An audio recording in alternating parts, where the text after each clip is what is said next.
Yeah, excited to be coming to Nsca Japan in February. I'm going to be talking a lot about combat sport physiology and combat sport training. In particular, looking at some of the issues related to making weight and changing the diet for athletes that have to make weight, hit the scales. But also looking at a lot of the bioenergetics and the physiology, the conditioning side of being prepared for combat sports. Yeah, so everybody knows me for velocity-based training, so I'm of course going to be talking about that and where I think that it needs to go now with the changes in technology and artificial intelligence, and that is changing the way that we can do things. Just much like whenever von Leeuwenhoek discovered that he could look at cork in 4-time magnification with his initial microscope. Well, now we have a tremendously greater depth of information on the electron microscope that we have 4 billion times magnification. As technology changes, we have to change our methodologies to keep up with it, to make sure that we are actually doing the best that we possibly can. So we'll be talking about velocity loss and changing the paradigm to individual exercise force velocity profiling and how you could use those to drive training as opposed to the zones. Whenever I started in this, I was a strength coach and nobody did BBT until it was their 3rd year, and they were about 1.8 times body weight squatting. Well, things are different. The technology is much more affordable. It's not like it was back in 2003 when I started doing this stuff, where the devices were so expensive nobody could afford them. And they couldn't afford very many of them if they had them. Well, things have changed, so we need to update stuff for that. I'm also going to be talking about, and there is a relationship with this with velocity-based training, the importance of kinetic energy, sprint momentum, and power within athletics. And how do we develop those? And how do we further improve those whenever our general means stop working? I think that these are 2 tremendous aspects to training, and it's not just useful for athletes.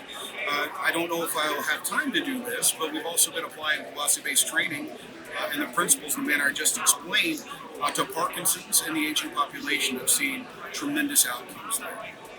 Now, with that, paying attention to that sprint, the sprint momentum, kinetic energy, and power, these things are what are outcome variables. And I want to make sure that the attendees understand that we got to look at what's important. We shouldn't just look at the weight on a squat or the weight on a clean and expect everything else gets better. We need to evaluate those output variables and see what improves them, as opposed to just thinking that everything's going to improve all at once. The strength and some things have that rising tide raises all ships. Yes, but that only works for a while. And what do we do whenever that stops working? That's what I'm hoping to really show the attendees whenever I open that. I mean, I've been blessed throughout my career to work with many different athletes at the world-class level. Olympic champions like Jade Jones in Taekwondo. She was an amazing athlete. I'm currently working with Devontae Adams in the off-season, an all-pro NFL player. But in terms of the UFC and some of those athletes, we've got world-class athletes like Kamaru Usman, Brandon Moreno, Kayla Harris, and these people are amazing athletes. And it's absolute blessing to be around them in my career. Man, that's tough. I've been doing this since 1998, so there are a tremendous amount of athletes that I've worked with. One of the most impressive athletes that I've ever worked with is a guy named Christian Cantwell, who is a 7-time world champion in throwing, the shot put. He was a silver medalist in the Beijing Olympics. He would do repetitions on bench press very fast with 250 kilograms. And he benched well over 300 kilograms. Physically he was obviously one of the best that has ever done it. And now his son is going to be even better than him. But he was one of the most impressive athletes that I've ever worked with physically, just from that physical output standpoint. There was another athlete named Jackie Stiles, who was a women's basketball player that I worked with. I was at Southwest Missouri State. She pretty much single-handedly took our team to the Final Four. She was by far the hardest working athlete that I have ever seen. The work ethic, the drive, on anything that was really a anaerobic type stuff. If you're familiar with sports complexes, she, as a women's basketball player, would be using the same loads on those metabolic complexes that are offensive linemen who are 150 kilos. She is maybe 65 kilos, and they're using the same loads. It was just absolutely breathtaking to watch her in her environment. And then another athlete that is absolutely dominant that I had the pleasure of working with while I was a graduate assistant at Mizzou was an athlete named Max Scherzer, a baseball player that when they say Mad Max, they're right. I knew that guy was going to be beyond rich and famous whenever he was at Mizzou. And just the type of person he was, his work ethic, his relentlessness, his competitiveness. He's 40 and still making waves in baseball. He is definitely one of the most impressive athletes that I've worked with for the way that he approached the game and the way that he approached his preparation of the game. I could go on and on. I mean, I remember Sean Weatherspoon squatting over 700 pounds below parallel as a linebacker, right? A guy that weighs maybe 105, 110 kilos, squatting 340 kilos plus, and doing it fast. You know, I could just talk for hours about the feats of the athletes that I've worked with over the decades, but I'll have to stop with those because I'm pretty sure that you don't have the storage to be able to keep going on that. But that's definitely, you know, I've worked with a lot of good ones, so you know, I can tell stories on that. So excitingly, this is going to be my first visit to Japan, so I am super excited. Lots of things to see, but you know, I'm excited to see the culture, to understand, you know, the heritage of Japan, and obviously working in combat sports right now, you know, the rich pedigree and history of judo and sumo and other combat sports in Japan. It's something that I'm really excited to see. So I hear the sushi's quite good there as well, so that's another one, and the sake maybe.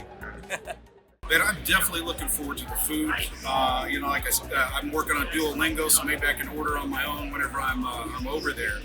But you know, I remember eating Chinese foods in the States and then Chinese food in China. It was completely different. So I'm really looking forward to seeing what sushi and udon and all of those things are going to be like over there. Sake, you know, what is it going to be? You know, so I'm definitely excited about that. Places to visit, man. You know. My coaching career, the way that I coached, I based upon the Book of Five Rings, Agakure, and Bushido. And I am so excited to be in the country where those things were. You know, the samurai, that's where they were. And to see how that Bushido is still into the Japanese life today and Japanese culture, I'm extremely excited to see that. Places to visit, man, I'm just excited to be there. You know, I've seen the pictures of the country and it looks so beautiful. I can't say that there's one specific place to visit that I'm looking forward to. I'm looking forward to going everywhere and just taking it all in. I grew up as a poor white kid in a trailer in backwoods, Oklahoma. I'm not supposed to be doing these things, right? Statistically. I'm excited to be there and just do the things that somebody like me isn't supposed to be doing.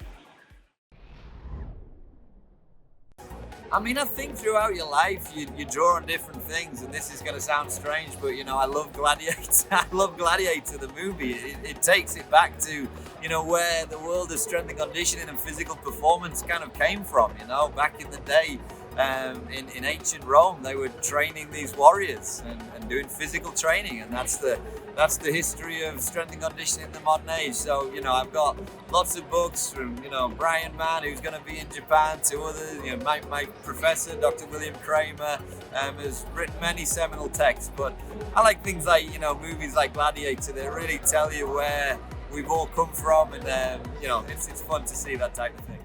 And so, yeah. So and movie-wise, what set me on my trajectory to be a sports scientist, believe it or not, was Rocky IV. And while everybody was going nuts over the stuff Stallone was doing with picking up the wheelbarrow and ducking under the chain and rope and all these other things, man, no, I was excited about the Russian.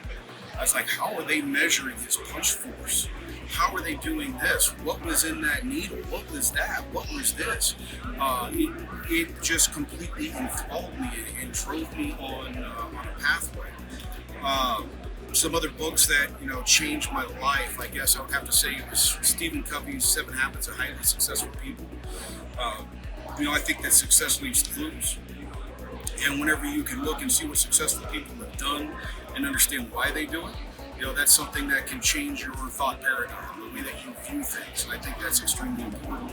And if we're talking about resistance training, I would have to probably say the book that changed my viewpoint on training used to be called The Secrets of Soviet Sports Fitness, and now I think it's called something about Russian sports performance. But it was by Michael Yessis, and it was essentially a condensing of the the Fitness Review International, the Soviet Sports Reviews, and all that, to allow me to realize that there's special exercises that, squatting big weights is cool, but there's going to be a point in time whenever that stops working, and we have to increase the specificity of the exercise. So, those are some books and movies that changed my life over my career. I mean, the biggest message is I'm excited. I'm excited to come to Japan in February. Can't wait to meet everybody. I'm very excited to share, my experiences and my knowledge with everyone that will be at the conference. But certainly come and learn from world-class experts in Japan as well. So really, really excited. Looking forward to it.